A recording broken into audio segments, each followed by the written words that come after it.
This is a weekly summary of interesting news that is relevant for my distributed systems lecture at the Eastern University of Applied Sciences in Switzerland. My name is Thomas Bocek, and today we will discuss 4 topics. The first topic, this is about a token, which is the token of the World Liberty Financial, which is a crypto platform backed by US President Donald Trump. This dropped to an all-time low of about 7 cents, down 83% from its peak. And the drop came after on-chain data revealed that wallets tied to the project deposited around 5 billion of its own tokens as collateral on Dolomit, a decentralized lending platform. They then borrowed $75 million in stablecoins, including USD1 and USDC, and moved over 40 million to Coinbase Prime.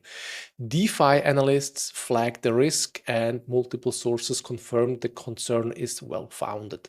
The core problem is a feedback loop. If the token price drops, the collateral loses value, which pushes the position closer to liquidation, which would force selling, which crashes the price further. The token now makes up for 55% of all supplied assets on Dolomit, making it a single point of failure for the platform.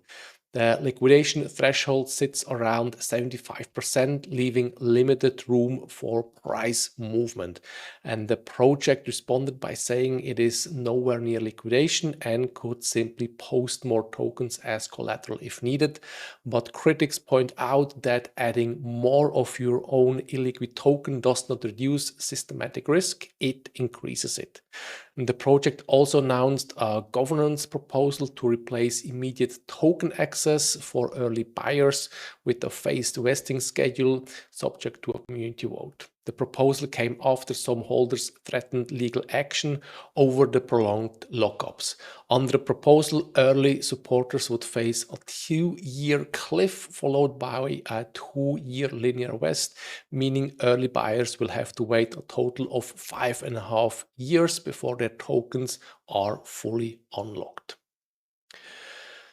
The next topic is the following article here. This is AI summarized, but gives a good overview. Here, a developer in Spain spent hours debugging what looked like a TLS certificate error when pulling Docker images. And the error message just gave no obvious clue. It just said TLS verification failed. And only after careful inspection did they find a court order notice buried in the output. The cause was not their configuration. The Spanish Football League had obtained a court order to block Cloudflare IP addresses used by piracy streaming sites. Because Cloudflare uses shared infrastructure, blocking one piracy site's IP also blocks millions of legitimate services. Docker Hub's storage are also on those same shared IPs. And every weekend during matches, around 3,000 IP addresses get blocked, taking down over 13,000 legitimate websites along them. The telecom company that owns Spain's largest ISP network is also the owner of a competing streaming service, so it's both the one implementing the blocks and the one benefiting from eliminating piracy competition. It updates the block lists weekly, other ISP must comply within 3 hours, and there's no review mechanism. When developers complained, the league's president dismissed them. And the collateral damage goes beyond developer tools. GitHub, LinkedIn, Steam, government websites, and even smart home security systems and GPS trackers for elderly care all went down during matches. Meanwhile, pirates were unaffected. They just use VPNs and alternative methods. The court that authorized the blocking stated it must not affect third parties, but that turned out to be unenforceable. An appeal by Cloudflare was rejected. This is a good example of what we discussed in the lecture about the 8 fallacies of distributed systems. The first fallacy is that the network is reliable. Here, the network literally gets shut off during weekends by a court order, and developers spent hours debugging what looked like a local TLS error. The next article, it's the following here. This blog post argues that Agile should be retired. The argument is that Agile was always defined by what it was not, waterfall. But the problems with waterfall were already well understood decades before the Agile Manifesto appeared in 2001. A paper from 1970 already recommended starting a program design, building a prototype to refine requirements and involving the customer continuously.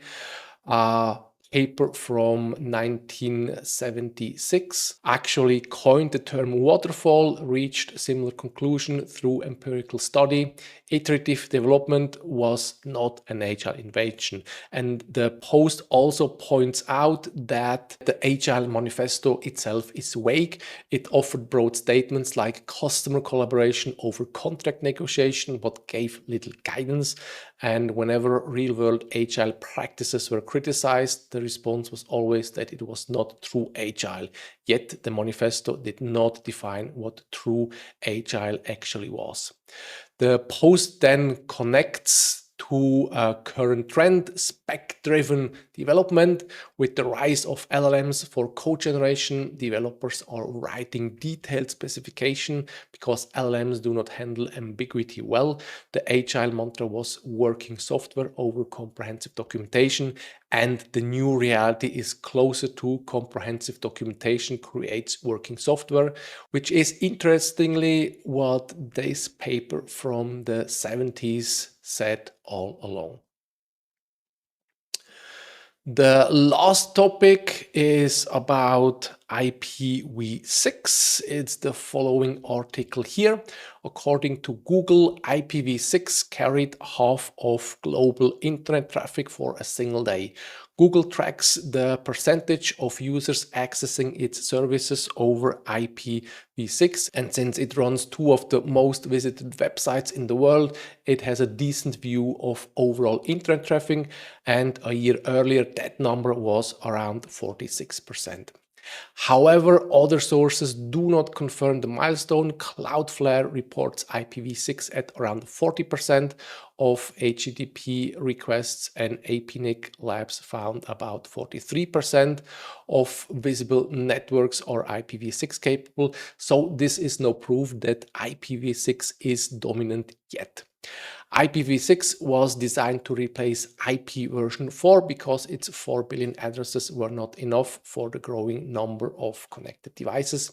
However, adoption was slow for two reasons. First, IPv6 did not add many useful features beyond the larger address space, so operators had little motivation to switch. Second, network address translation, or NAT, allowed many devices to share a single IPv4 address, which removed much of the urgency.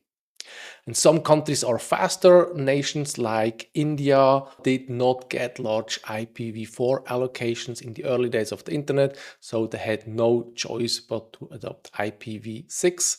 As seen here, their adoption is around 75%.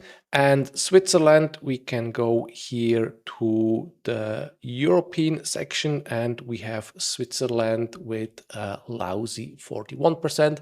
It's still better than other countries like Italy or Spain, where Spain has less than 10%. So 41%, not that bad, but not as great as France, for example. That's it from my side. See you next week.